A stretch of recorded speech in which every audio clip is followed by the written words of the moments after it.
இந்த ரிஷிகளுக்கும் இந்த பீடங்களில் இருக்கக்கூடிய ஆச்சாரியர்களுக்கு வித்தியாசம் உண்டு. இப்போ உதாரணத்துக்கு ஒரு ஐயராக இருக்கட்டும், ஐயங்காராக இருக்கட்டும், அல்லது மாத்வாலாக இருக்கட்டும், அல்ல வேறு பிராமணர் இல்லாதவராக கூட இருக்கலாம். எல்லோரும் ஒரு கோத்திரத்தில் இருப்பாள். அந்த கோத்திரம் ஒரு ரிஷியுடைய கோத்திரமாக இருப்பாள். இப்போ வசிஷ்ட கோத்திரம் ஐயர்லேயும் இருப்பாள், ஐயங்கார்லேயும் இருப்பாள், மாத்வாலையும் இருப்பாள். இப்போ அந்த வசிஷ்டர் மகரிஷி ஐயரா, ஐயங்காரா, மாத்வாரா அப்படின்னு கேட்டால் அவர் என்ன எதுவுமே கிடையாது.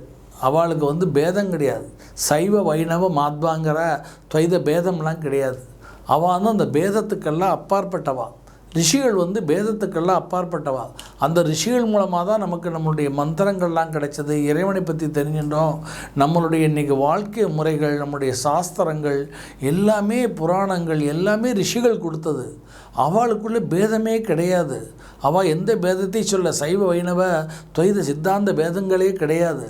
ஆனால் அந்த ஆச்சாரியர்கள் இருக்கா இல்லையா, அவள்கிட்ட தான் அந்த பேதம் ஆரம்பித்தது. ஆச்சாரியர்கள்ட்ட தான். ஆச்சாரியர்கள் வரும்போது தான் இவள் வைஷ்ணவ ஆச்சாரியா, இவ சமயாச்சாரியா, இவ சைவ ஆச்சாரியா, இவ துவைத மத்வாச்சாரியா, மத்வ மதத்தில் வரவா, இப்படின்னு சமய பேதங்கள்லாம் ஆச்சாரியாள்கிட்ட தான் வந்தது. இது தப்பாக ரைட்டாங்கிற ஆர்கியூமெண்ட்டுக்குள்ள அடியேன் போக விரும்பலை. ஏன்னு சொன்னால் அடியேன் சுகப்பிரம மகிழ்ச்சி அடியேனை ஆட்கொண்டு அடியனுக்கு இந்த ரிஷிக்கும் ஆச்சாரியத்துக்குள்ள அந்த வித்தியாசத்தை பற்றி அடியனுக்கு உபதேசம் பண்ணியிருக்கார். அந்த உபதேசம் பண்ணும்போது அவர் என்கிட்ட சொன்ன விஷயம், நீ ரிஷியுடைய வம்சத்தில் ரிஷியை ஆராதனை பண்ணுறவா என்றைக்குமே பேதமற்றவாளாக இருக்கணும். அந்த சைவ வைணவ பேதங்கள், அதனால தான் அடியன் வைஷ்ணவனாக பிறந்தால் கூட இன்றைக்கும் நான் நிறைய பைரவர் பிரத்திங்கர பல யாகங்களெல்லாம் பண்ணிட்டு இருக்கிறேன். இந்த பேதமற்ற தன்மை எங்கே இருக்கோ அங்கே தான் ஞானம் இருக்குன்னு ஏற்கனவே ஒரு வீடியோவில் சொல்லியிருக்கேன்.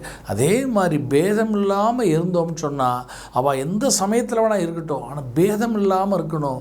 நீ உயர்ந்தவன், நீ தாழ்ந்தவன், என் சமயம் உயர்ந்தது, உன் சமயம் உயர்ந்தது, சைவம் வைணவம் மாத்வன்கிற சண்டையெல்லாம் விட்டுட்டு நாம் அனைவரும் சனாதன தர்மிங்கிற ஒரு போர்வையில் வாழ்ந்தோம்னு சொன்னால் நம்மளுடைய சனாதன தர்மமும் வெற்றி பெறும். ரிஷிகள் அதைத்தான் விரும்பினா அந்த ரிஷியினுடைய வாக்குப்படி, அவளுடைய சொல்படி நாம் வாழ்வோம். நம்முடைய சனாதன தர்மத்தை மீட்டெடுப்போம்.